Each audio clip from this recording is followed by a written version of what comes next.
Уважаеми зрители, Филип Цанов е добре познат в нашата общност като човек, който за разлика от уния, които са си кръстили НПО-то, за да остане периода в България, той казва, общо взето като лозунг, за да останат българи в България и затова иска така, както е по целия нормален бял свят или западен свят, ако щете, банал, колкото и банал да звучи, да правим нещата и тук, както ги правят там. Именно развитие на туризъм, добър туризъм, добър бизнес, добри условия за най-прекрасното хобби, каквото са ските или пък лятото туризъм по други начини. Нямаше как сега да не го поканя, за да продължим разговора за новия план за управление на Витоша, всъщност новия закон, който след десетки години забене някъде по чекмеджетата, излезе. Вече направихме един материал. Сега Филип ще ни доразкаже, защото нещата, които ще чуете като факти, са толкова ужасяващи, те са толкова абсурдни, че просто аз не мога да промея, че е възможно да е така, но междувременно и във Вестник Труд, и на сайта на Вестник Труд излязоха подобни факти, защото това става дума за факти, а именно каква площ в новия закон за развитието на Витоша е отделена за, така да се каже, туристически дейности, каране на ски, писти, лифтове и така нататък. Оказва се, че в България един живот не стига да се подмени един лифт. Ще дам примера със себе си, разбира се. Когато така възникна темата за модернизацията на Витоша, за втората кабина в Банско, бях на 43-4 години, сега съм на 67 пенсионер. Не знам дали ще доживея някога да видя Витоша да се случи нещо или пък... От 42-3 години на Витоша не е правен нов лифт. Аз поне съм...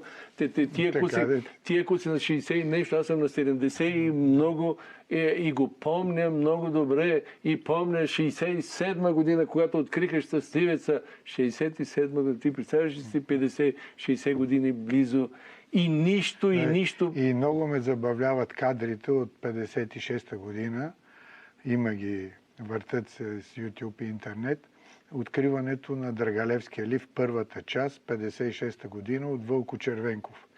И този лифт до преди 2-3 години функционираше. Така. И сега някои експерти, зелени и незелени, всякакви, обясняват как, видите ли, на същото място, в същите пилони, в същите стъпки, може да се направи нов лифт и така нататък. Смешни неща, но да се върнем към плана за управление на Витоша. Това е документите, плановете за управление, по които се развиват природните и национални паркове. Според закона, на всеки 10 години е длъжен да се прави актуализация на съществуващия план.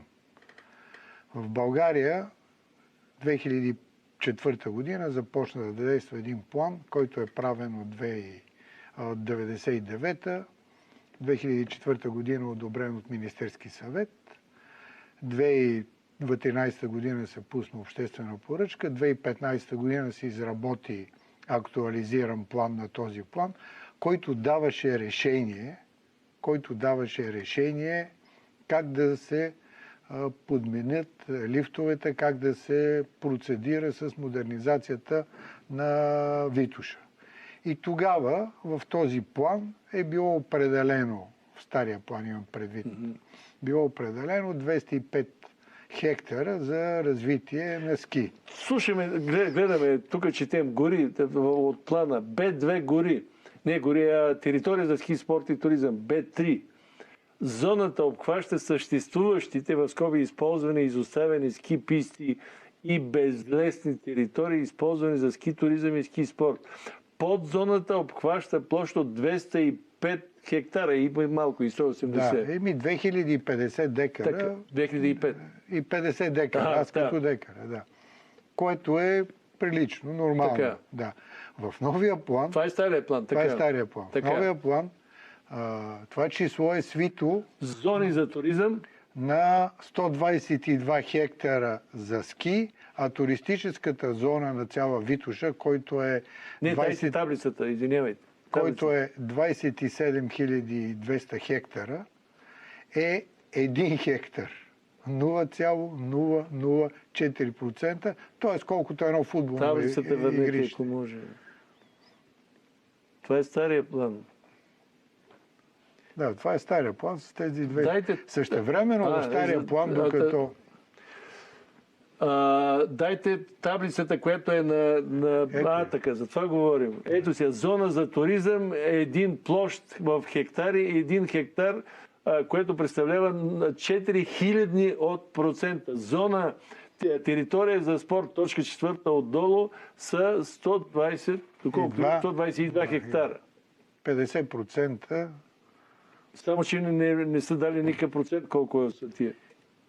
Те са 0,04. Да. Те са 0,04. Защото зона Витоша, аз доколкото знам, за спорт около Хижа Алеко, където са пистите и лифтовете, е 1% от площта на цялата планина. Точно така. В този нов план не се дава и друго. Няма никаква перспектива за развитие на Ветровал и Офелиите. В момента там, знаеш, на Ветровала си има ски писта, там и на Офелиите основно се обучават деца от столичните училища. Обикновено годишно 7-8 хиляди деца там се обучават. Няма дума казано за там. Няма дума казано дали ще има връзка между Алеко, Ветровала през Конярника, дали ще има лифт. Въобще всички въпроси, свързани с туризма, това е стария план за управление, който в момента действа. Да. С настоящия план не се предвижда изграждането на нови ски писти и лифтови съоръжения. Не, остави го стария план. Той действа в момента и на базата на този стар план вече не може да се направи нищо. Добре, според новия, кажи ни с какъв акъл намалява твойно площа за тая площ за спорт? Не мога да ти кажа с какъв акъл.